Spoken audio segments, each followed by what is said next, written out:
안녕하세요. 대단히 반갑습니다.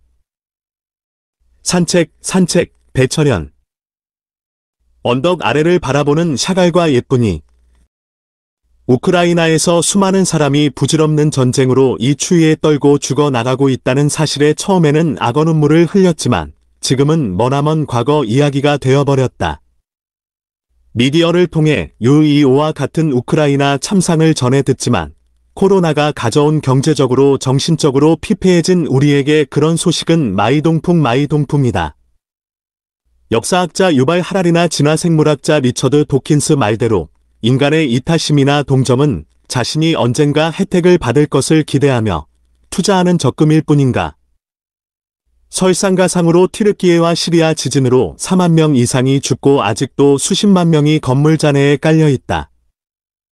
인간의 삶을 살만한 가치가 있는가?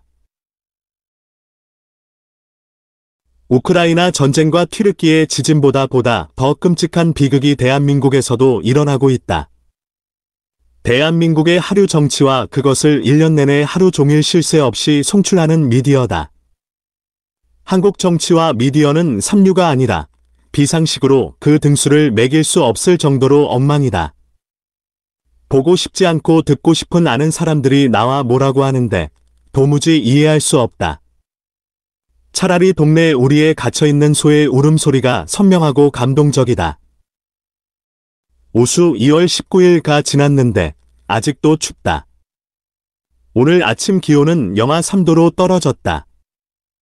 아침 산책을 하려면 아직도 장갑을 끼고 털모자를 단단히 써야 한다. 심기일전하여 반려견들과의 아침 산책 코스를 변경했다. 나는 지난 6개월 동안 자동차로 6km를 이동하여 산과 시냇물이 흘러내리는 근처 산으로 향했다. 그곳으로 가는 10분 동안 새벽 묵상을 통해 결심한 의지가 느슨해져 산책에서 별로 영감을 얻지 못했다. 산, 나무, 강, 풀, 야생동물을 구경거리로 보기 시작하여 이전에 그들이 나에게 선물해준 영감의 시선이 점점 희미해지더니 이내 끊어졌다. 자연이 언제나 준비하며 기다리지만 내가 미처 그 영감을 받을 그릇을 마련하지 않았다. 며칠 전부터 산책 경로를 바꿨다. 미국 초월주의 사상가 헨리 데이빗 소로의 말에 동의한다. 산책은 나에게 성전이다. 즉, 거룩한 전쟁이다.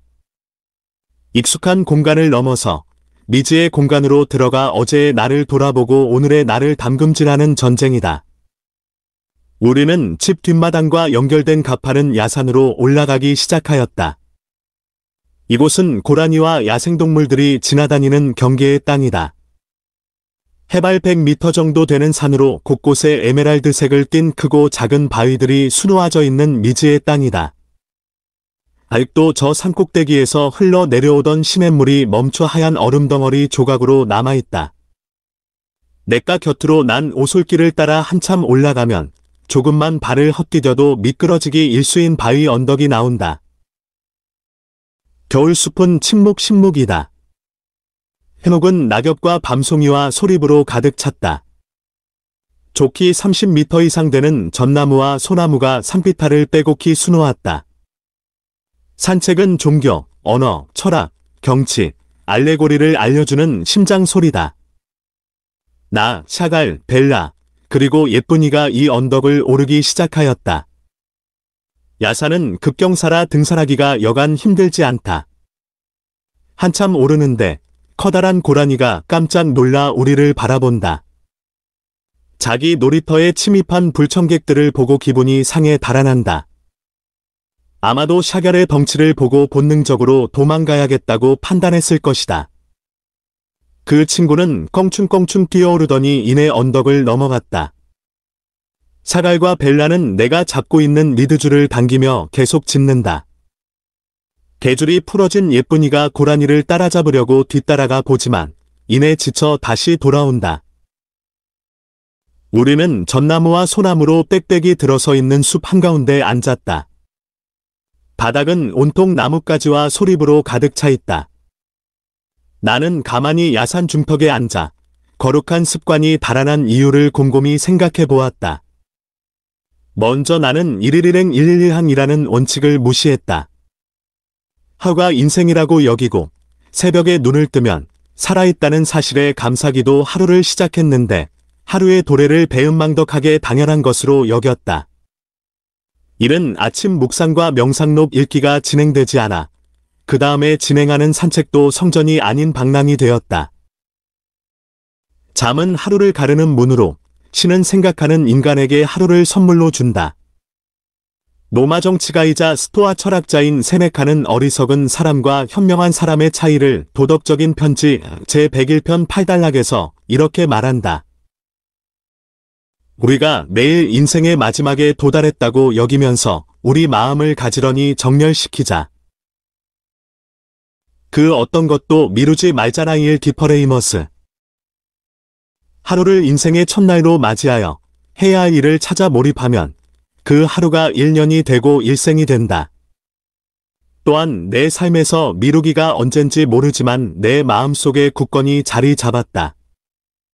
미루기는 그 순간 그날에 해야 할 일을 정하지 않아 완성할 수 없거나 완수하려고 최선을 경주하지 않아 막연히 내일 하자는 달콤함 유혹에 넘어가는 의지박약이다. 미루기를 의미하는 영어 단어 프로크레스터네이션은 내일을 의미하는 크라스시아어 예스와 을 위하려라는 전치사 프로의 합성어다. 미루기는 신이 주신 오늘이란 구별된 시간을 소중하게 여기지 않고 흘려보내는 게으름이다. 언덕 중턱에 가만히 앉았다. 예민한 벨라는 내 뒤에 서 있고 샤갈과 예쁜이는 저 멀리서 들려오는 소리에 눈을 집중하고 있다. 나도 이들과 함께 눈을 감았다. 봄이 오기 전에 마음을 다잡고 싶다. 미국 시인 웬델 베리가 야생들이 마련해주는 평화라는 시로 여러분과 함께 봄을 준비하고 싶다. 더 피스 오브 와일드 싱즈. 웬델 베리를 1934. 거친 것들이 선사하는 평화. 엔 디스페어 포 더 월드 그로즈 인미. Did I wake in the night at the least sound? In fear of what my life and my children's lives may be. I go and lie down where the wood tree rests in his beauty on the water, and the great heron feeds. I come into the peace of wild things. Who do not tax their lives with forethought. Of grief. I come into the presence of still water. Yet I feel above me the day blind stars. Waiting with their light. For a time. I rest in the grace of the world, and am free. 세상에 대한 실망이 내 안에서 자라나고 한밤의 조그만 소리에도 깨어나 내 삶과 내 자식들의 삶이 어떻게 될까 두려워할 때 우리와 커다란 외가리가 평화롭게 아름다움을 유지한 채 논이는 물가로 가서 눕는다. 나는 야생들이 마련해주는 평화로 들어간다. 그들은 슬픔을 미리 걱정하며 자신의 삶을 괴롭히지 않는다. 나는 고요한 물 안으로 들어간다. 그리고 내 위로 낮을 알지 못하지만 자신의 빛을 발산하기 위해 기다리는 별들을 느낀다. 잠시나마 세상이 가져다주는 은총 안에서 쉰다. 나는